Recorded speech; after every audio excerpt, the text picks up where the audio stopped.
ನನ್ನ ಹೆಸರು ಜ್ಯೋತಿ, GSPS English ಶಾಲೆಯಿಂದ ಬಂದಿದ್ದೀನಿ. ಈ ದಿನದ ಒಂದು ಆಶುಭಾಷಣ ಸ್ಪರ್ಧೆಯಲ್ಲಿ ನನಗೆ ಬಂದಿರುವಂತಹ ವಿಷಯ ರಾಷ್ಟ್ರೀಯ ಹಬ್ಬಗಳು. ಹಬ್ಬಗಳು ಅಂದಾಕ್ಷಣ ನಮ್ಮ ಒಂದು ಹಿಂದೂ ಧರ್ಮ ಸಂಸ್ಕೃತಿಯನ್ನ ಅಲ್ಲಿ ಪ್ರತಿಬಿಂಬಿಸುವಂತ ಒಂದು ಸಂಸ್ಕಾರಗಳಿವೆ. ಯಾಕೆ ಅಂದ್ರೆ ಪ್ರತಿಯೊಂದು ಹಬ್ಬವೂ ಕೂಡ ಒಂದು ತನ್ನದೇ ಆದಂತ ವಿಶೇಷವಾದಂತ ಮಹತ್ವವನ್ನ ಹೊಂದಿರುತ್ತೆ. ಅದು ಯಾವುದೇ ಒಂದು ಧರ್ಮ ಆಗಿರ್ಬೋದು ಅಥವಾ ಒಂದು ಜಾತಿ ಆಗಿರ್ಬೋದು, ಅವರು ಅವರದೇ ಆದಂತ ಒಂದು ಸಂಸ್ಕಾರಗಳನ್ನ ಅಲ್ಲಿ ಬೆಳೆಸಿರ್ತಾರೆ. ಈ ಒಂದು ನಿಟ್ಟಿನಲ್ಲಿ ನೋಡ್ಬೇಕಾದ್ರೆ ರಾಷ್ಟ್ರೀಯ ಹಬ್ಬಗಳಲ್ಲಿ ನಾವು ರಾಷ್ಟ್ರೀಯ ಹಬ್ಬಗಳಾಗಿ ಸ್ವಾತಂತ್ರ್ಯ ದಿನಾಚರಣೆಯನ್ನು ಆಚರಿಸ್ತೀವಿ. ಮತ್ತೆ ಜನವರಿ ತಿಂಗಳಲ್ಲಿ ನಾವು ಗಣರಾಜ್ಯೋತ್ಸವ ದಿನಾಚರಣೆಯನ್ನು ಆಚರಿಸ್ತೀವಿ ಹಾಗೂ ಗಾಂಧಿ ಜಯಂತಿ. ಈ ಒಂದು ದಿನಾಚರಣೆಗಳನ್ನು ನಾವು ಶಾಲೆಗಳಲ್ಲಿ ಆಚರಿಸ್ತೀವಿ. ಕಾರಣ ಏನು ಅಂತ ಅಂದ್ರೆ ನಾವೆಲ್ಲರೂ ಒಂದೇ ಎಂಬಂತ ಭಾವನೆ ಬರಲಿ, ಮಕ್ಕಳಲ್ಲಿ ಭಾವೈಕ್ಯತೆ ಒಂದು ಸಾಮರ್ಥ್ಯವನ್ನು ಮೂಡಿಸಲಿಕ್ಕೋಸ್ಕರ ನಾವು ಶಾಲೆಗಳಲ್ಲಿ ಒಂದು ಹಬ್ಬಗಳನ್ನಾಗಿ ನಾವು ಆಚರಣೆ ಮಾಡ್ತೀವಿ. ಯಾಕೆ ಅಂತಂದ್ರೆ ಸ್ವತಂತ್ರ ದಿನಾಚರಣೆ ಅಂತ ಅಂದ್ರೆ ಮಕ್ಕಳಲ್ಲಿ ಒಂದು ಸ್ವತಂತ್ರದ ಒಂದು ಪರಿಕಲ್ಪನೆಯನ್ನ ನಾವು ಮೂಡಿಸಬಹುದು. ಯಾಕೆ ನಾವು ಅದನ್ನ ಆಚರಿಸ್ತೀವಿ, ಅದನ್ನ ಯಾಕೆ ನಾವು ಮಕ್ಕಳಲ್ಲಿ ಆಚರಣೆ ಮಾಡೋದಿಲ್ಲ, ಅಥವಾ ಗಣರಾಜ್ಯ ದಿನಾಚರಣೆಯನ್ನು ನಾವು ಯಾಕೆ ಮನೆಯಲ್ಲಿ ಆಚರಣೆ ಮಾಡೋದಿಲ್ಲ, ಶಾಲೆಯಲ್ಲಿ ಯಾಕೆ ಆಚರಿಸ್ತೀವಿ ಅನ್ನೋದ್ರ ಬಗ್ಗೆ, ಆ ಒಂದು ಹಬ್ಬದ ಬಗ್ಗೆ ಮಗುವಿಗೆ ಪರಿಚಯವನ್ನು ಮಾಡಿಕೊಟ್ಟಾಗ ಅದರ ಮಹತ್ವವನ್ನು ಅರ್ಥ ಮಾಡ್ಕೊಳ್ತೇವೆ. ಜೊತೆಗೆ ಹಬ್ಬಗಳು ಅಂದಾಕ್ಷಣ ಮಕ್ಕಳಲ್ಲಿ ಒಂದು ಖುಷಿ, ಸಂತಸ ಮತ್ತು ಯಾವುದೋ ಒಂದು ರೀತಿಯ ಒಂದು ತನ್ನಲ್ಲಿ ತನ್ನ ಸಿಹಿಯನ್ನು ಹಂಚ್ಕೋಬಹುದು, ಅಥವಾ ಮಕ್ಕಳು ತಮ್ಮನ್ನು ತಾವು ಖುಷಿಯಲ್ಲಿ ಸಂಭ್ರಮವನ್ನು ಪಡಬಹುದು. ನಾಳೆ ನಮ್ಮ ಮನೆಯಲ್ಲಿ ಹಬ್ಬ ಮಾಡ್ತಾ ಇದ್ದೀವಿ, ನನಗೆ ಹೊಸ ಬಟ್ಟೆಯನ್ನ ಕೊಡಿಸ್ತಾ ಇದ್ದಾರೆ, ಅಥವಾ ನಮ್ಮ ಮನೆಯಲ್ಲಿ ಸಿಹಿ ತಿಂಡಿಯನ್ನ ಮಾಡ್ತಿದ್ದಾರೆ ಅನ್ನುವಂತ ಒಂದು ಭಾವನೆಯನ್ನು ಮಗು ತನ್ನ ಸ್ನೇಹಿತರೊಂದಿಗೆ ಹಂಚಿಕೊಳ್ಳುತ್ತದೆ. ಜೊತೆಗೆ ಮಗು ಸಂಸ್ಕಾರವನ್ನ ಕಲಿಯುತ್ತೆ.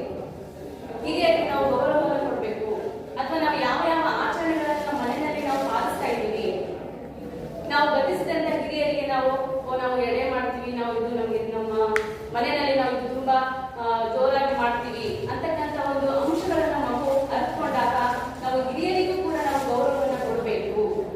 ಜೊತೆಗೆ ನಮ್ಮ ಸಮಾನ ಮನಸ್ಸುಗಳೊಂದಿಗೆ ನಾವು ಯಾವ ರೀತಿ ಇರಬೇಕು ಅನ್ನುವಂಥ ಅಂಶಗಳನ್ನು ಕೂಡ ನಾವು ಹಬ್ಬಗಳನ್ನ ಆಚರಿಸೋದ್ರಿಂದ ನಾವು ತಿಳ್ಕೋಬಹುದಾಗಿದೆ.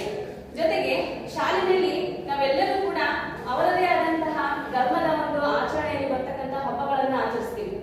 ಯಾಕೆ ಅಂತ ಅಂದ್ರೆ ಹಿಂದೂಗಳು ಅವರಿಗೆ ಬರ್ತಕ್ಕಂತಹ ಗೌರಿ ಹಬ್ಬ ಆಗಿರ್ಬೋದು, ದೀಪಾವಳಿ ಆಗಿರ್ಬೋದು, ಯುಗಾದಿ ಆಗಿರ್ಬೋದು, ಅದರದೇ ಆದಂತಹ ಹಬ್ಬದ ವೈಶಿಷ್ಟ್ಯವನ್ನ ನಾವು ಹಿಂದೂಗಳು ಆಚರಿಸ್ತೀವಿ. ಜೊತೆಗೆ ಮುಸ್ಲಿಂ ಧರ್ಮಕ್ಕೆ ಬಂದಾಗ ಅವರು ಕೂಡ ರಂಜಾನ್, ಬಕ್ರೀದ್ ಇಂಥ ಒಂದು ಹಬ್ಬಗಳನ್ನ ಅವರ ಧರ್ಮಕ್ಕೆ ಅನುಸಾರವಾಗಿ ಆಚರಿಸ್ತಾರೆ. ಮತ್ತೆ ಕ್ರಿಶ್ಚಿಯನ್ ಧರ್ಮಕ್ಕೆ ಬಂದಾಗ ಅವರು ಕ್ರಿಸ್ಮಸ್ ದಿನಾಚರಣೆಯನ್ನ ಕೂಡ ಆಚರಿಸ್ತಾರೆ. ಇದರಿಂದ ಏನಾಗುತ್ತೆ ಅಂತ ಅಂದ್ರೆ ಮಗು ತನ್ನ ಧರ್ಮದ ಒಂದು ಆಚರಣೆ ಜೊತೆಗೆ ಬೇರೊಂದು ಧರ್ಮದ ಒಂದು ಆಚರಣೆಯ ಅವರ ಹಬ್ಬ ಮತ್ತು ಅವರ ಸಂಪ್ರದಾಯಗಳ ಬಗ್ಗೆ ತನ್ನ ಅರಿವನ್ನ ಮೂಡಿಸಿಕೊಳ್ಳಿಕ್ಕೋಸ್ಕರ ಈ ಒಂದು ಹಬ್ಬಗಳ ಆಚರಣೆ ಮಗುವಿಗೆ ಒಂದು ಸಂಸ್ಕಾರದ ಪ್ರತೀಕವನ್ನ ನಾವು ಮೂಡಿಸಲಿಕ್ಕೆ ಕಾರಣ ಆಗುತ್ತೆ. ಜೊತೆಗೆ ನಾವು ಶಾಲೆಯಲ್ಲಿ ಕೂಡ ನಾವೊಂದು ಏಕತಾ ಸಮಾನತೆ ಭಾವದಿಂದ ನಾವು ಹಬ್ಬಗಳನ್ನ ಆಚರಿಸ್ತೀವಿ. ಈಗ ಗಾಂಧಿ ಜಯಂತಿಯಲ್ಲಿ ಎಲ್ಲಾ ಧರ್ಮೀಯರಿಗೂ ಕೂಡ ಅದು ಅನ್ವಯ ಆಗ್ತಕ್ಕಂಥದ್ದು. ಯಾಕೆ ಅಂತ ಅಂದ್ರೆ ಮಹಾತ್ಮ ಗಾಂಧೀಜಿ ಕೇವಲ ಒಂದು ಧರ್ಮಕ್ಕೋಸ್ಕರ ಅವರು ಹೋರಾಟ ಮಾಡುವಂತ ವ್ಯಕ್ತಿ ಅಲ್ಲ. ನಮ್ಮ ಭಾರತೀಯರು, ನಾವೆಲ್ಲರೂ ಭಾರತೀಯರು, ನಮಗೆ ಸ್ವತಂತ್ರ ಬೇಕು ಬ್ರಿಟಿಷರಿಂದ ಅನ್ನೋ ಒಂದು ಕಾರಣಕ್ಕೆ ಹೋರಾಟ ಮಾಡಿ ಅಹಿಂಸಾ ಮಾರ್ಗವನ್ನು ಅನುಸರಿಸಿ ನಮಗೆಲ್ಲರಿಗೂ ಕೂಡ ಸ್ವತಂತ್ರವನ್ನು ತಂದುಕೊಡೋದ್ರಲ್ಲಿ ಪ್ರಮುಖವಾದಂತಹ ಪಾತ್ರವನ್ನ ವಹಿಸಿದ್ದಾರೆ.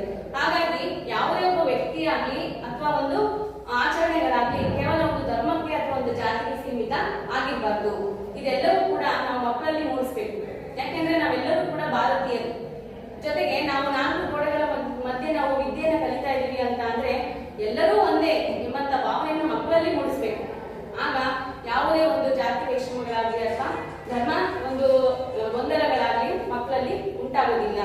ಹಾಗಾಗಿ ಈ ಒಂದು ನಿಟ್ಟಿನಲ್ಲಿ ರಾಷ್ಟ್ರೀಯ ಹಬ್ಬಗಳು ಮಕ್ಕಳಲ್ಲಿ ಆಗಲಿ ಅಥವಾ ಸಮಾಜದಲ್ಲಿ ಇರ್ತಕ್ಕಂಥ ವ್ಯಕ್ತಿಗಳಲ್ಲಿ ಸಾಮರಸ್ಯವನ್ನ, ಬಾಂಧವ್ಯವನ್ನ ಅಥವಾ ಏಕತಾ ಭಾವನೆಯನ್ನು ಮೂಡಿಸಲಿಕ್ಕೆ ಈ ಒಂದು ರಾಷ್ಟ್ರೀಯ ಹಬ್ಬಗಳು